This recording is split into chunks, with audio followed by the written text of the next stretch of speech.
So this is the full message of Look Within, is to realize that the medicine is within, love is within, the endorphins are within, the dopamine is within, right? And we can cultivate all of that from within. We don't need anything to be blissed out.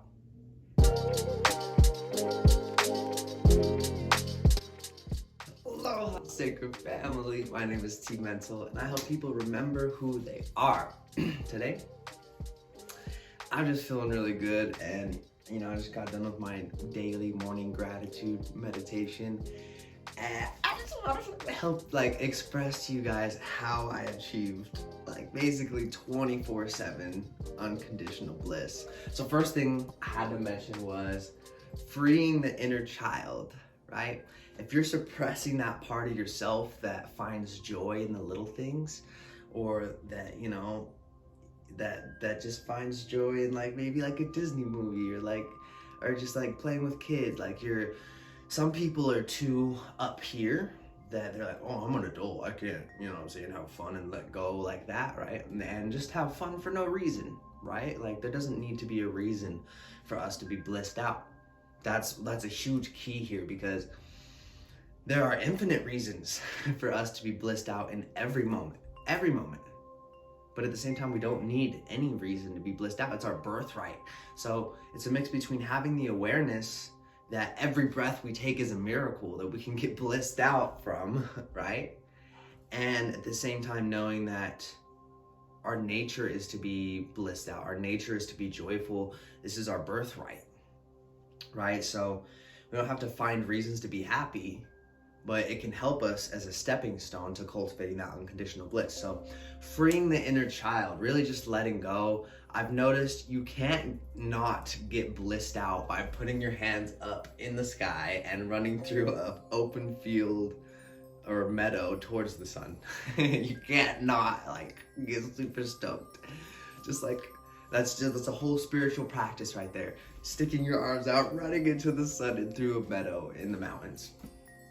You know what I'm saying? Simple as that. And we're at our natural state. So reconnecting with that, reconnecting with all the blessings that are surrounding us. And really, the more we become conscious, the more we become aware, the more we're just able to perceive blessings. And so Sat Chit Ananda is a very powerful mantra I use a lot. And that means existence, consciousness, bliss. Sat Chit Ananda. And this, mantras actually carry vibration. So using this mantra a lot, I'm able to, return back to my natural state of bliss, because, a lot of people say ignorance is bliss.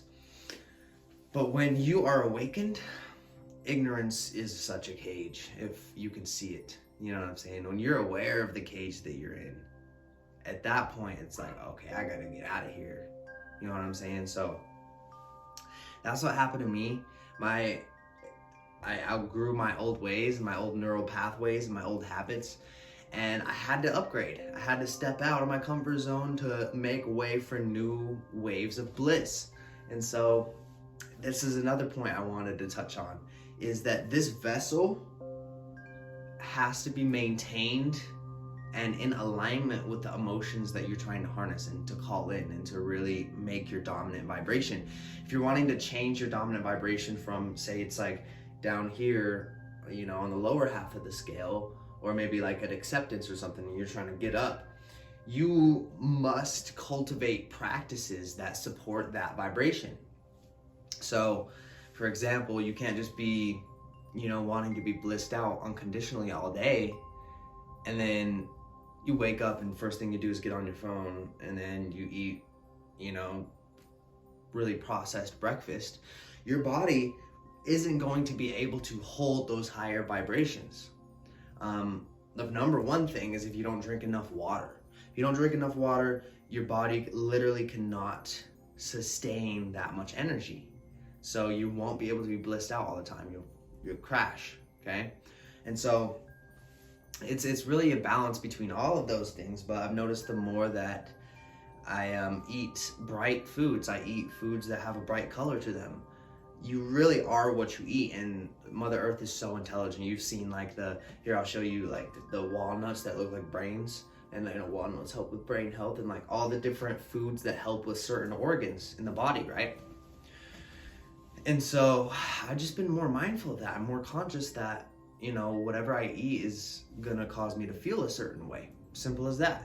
And so I started to eat foods that supported these higher vibrations, and now I just naturally gravitate to those foods. So that's another big thing. So what we got freeing your inner child, and we have staying in alignment physically with these higher vibrations of joy.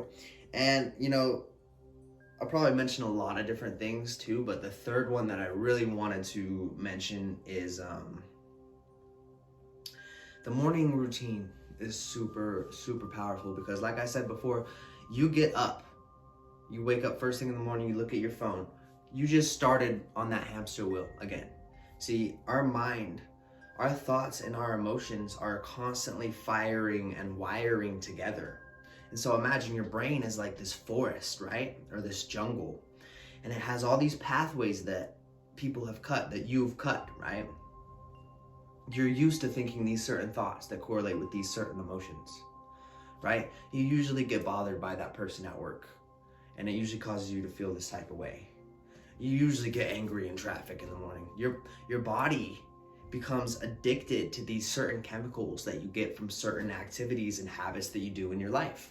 And so it's about realizing that your subconscious mind is the seat of habit and breaking that, right? So in this huge jungle, it's about blazing a new trail. It's about cutting a new path. And the way we do that is with all these high vibrational practices that I talk about a lot. And, first thing in the morning, that's most important, because first thing in the morning and right before you go to bed, because those 5 minutes before you go to bed and when you wake up, you're in more of a theta state.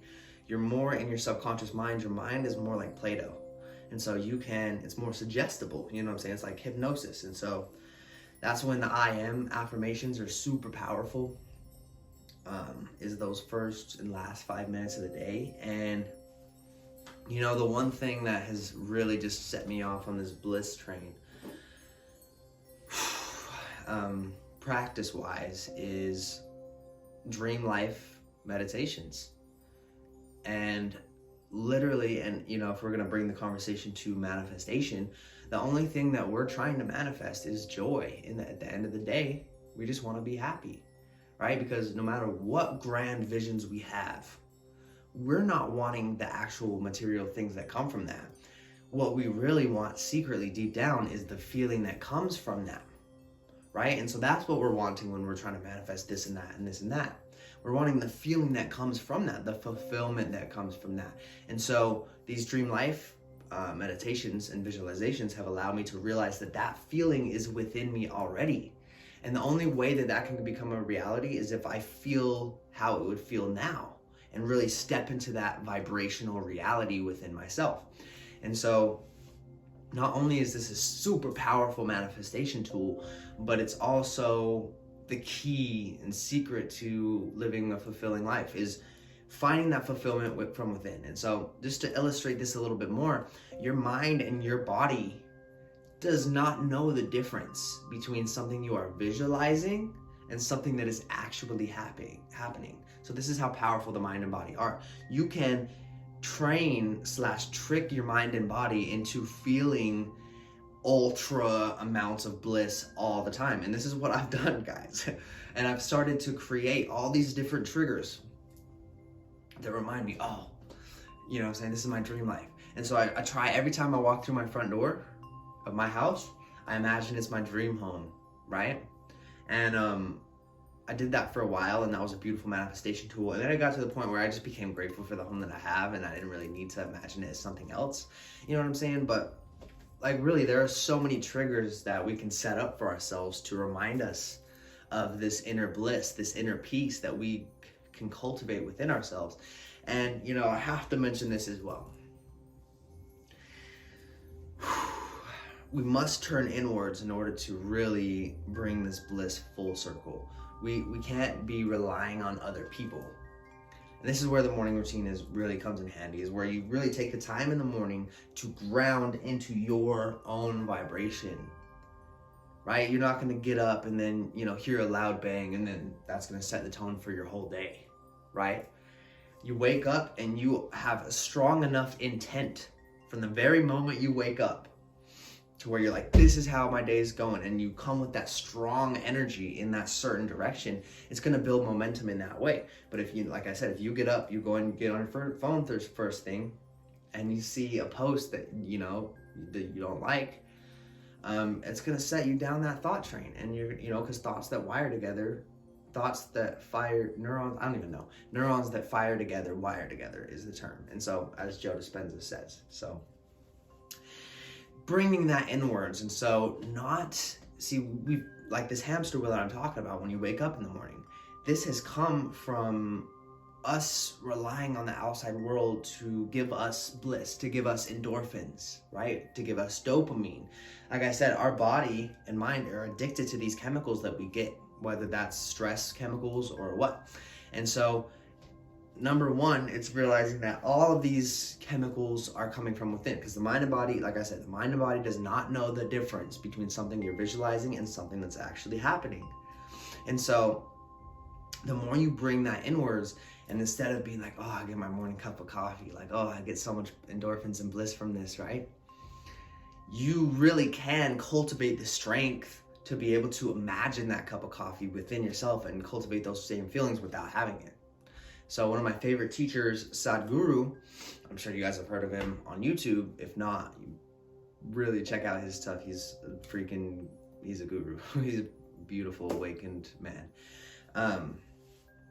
People always ask him about cannabis. He's like, if you see me, I'm stoned all the time, but I've never took a hit in my life. And it's because cannabis is a certain aspect of our own consciousness that we can tap into at any moment, right? So all of these things are really within us. We've just tricked ourselves to looking outside of ourselves. And so this is the full message of Look Within, is to realize that the medicine is within, love is within, the endorphins are within, the dopamine is within, right? And we can cultivate all of that from within. We don't need anything to be blissed out. And this comes back to the original point. We have infinite reasons to be blissed out all around us, right? But those things are low-key within us, and we don't need a reason. It's just being alive, right? You get down to the bare core of joy, and it's just being alive. I'm going to share one more quick practice with you guys, and this has just been so powerful for me, not only for cultivating unconditional joy and lasting eternal fulfillment, but also shattering any illusions of scarcity and any fear of stepping out of my comfort zone. So this exercise will help you with all of that. And it's the exercise I learned in The Illusion of Money by Kyle Cease. Probably the most recommended book I would ever talk about, and I recommend it to everyone I meet. But really, in this, and you guys can do this on your own. I would guide you through it, but I think it's more powerful and introspective when people just do it on their own and go through it by themselves. But basically, this is how it happened for me: is you basically go in meditation. You come to the present moment. You get your breathing deep, right? You start your meditation. You become present, and then you imagine that you lost everything. You imagine that you lost your car, you lost your house, you lost your friends, you lost your family, you lost your arm, your job, your car, right? Everything. And you imagine sitting on a park bench after losing everything. And you allow yourself to feel the emotions that come from that. And this is probably the most powerful exercise I've ever done, guys. So you allow yourself to feel all that loss. Oh, I've lost all of it. And then in the middle of all of that pain and feeling all of that loss, the part of the exercise is you reach down and you find that part of yourself that can still feel fulfilled in that moment, that part of yourself that can still be happy. Who would you have to become to still find gratitude in that moment after losing everything? When I did this, You know, I'm not gonna spoil it for you guys. I'm gonna let you guys do that yourself. But really, it just had me come to this profound realization that all I need is within. And that even if I lost everything, I still have everything, because I am everything. And that is the secret to unconditional joy 24/7, my friends, is to look within for it. Is to realize that it's always been within you, and you can't find it out there, you can't find it out there, you can't find it up there. It's all within, it's all within. That's the message for today. I love you guys so much. Sending you so much bliss from the screen, even though you don't need it. You can cultivate it from within. But I'm still sending you so much rainbow, Jedi, butterfly, ninja, Spider-Man bliss. And I hope you guys have the best day ever, because why not? For real, there's no reason to not have the best day ever today. You know what I'm saying? That's a new affirmation every day. Today's the best day ever. Ah! Start your day with that. Before you even wake up your eye, open your eyes. Right when you open your eyes, you go, let's go, let's go, let's go. That's the fucking secret right there, guys. Kind of forgot to mention that part, but that one's super powerful. But anyways, I love you guys so much, and you guys follow me on Instagram at TrevMental. Post all the blissful content on there, all the transformational awakening content, and also at Look Within Healing. A lot of tools, a lot of practices for raising your vibration and transmuting energies, healing traumas. And yeah, we have a bunch of beautiful offerings, meditations, workshops, retreats, all sorts of beautiful magic. So can't wait to see you guys there. And then other than that, I'll see you guys in the next episode. Infinite Rainbow Jedi Bliss. You know what it is. Remember to look within.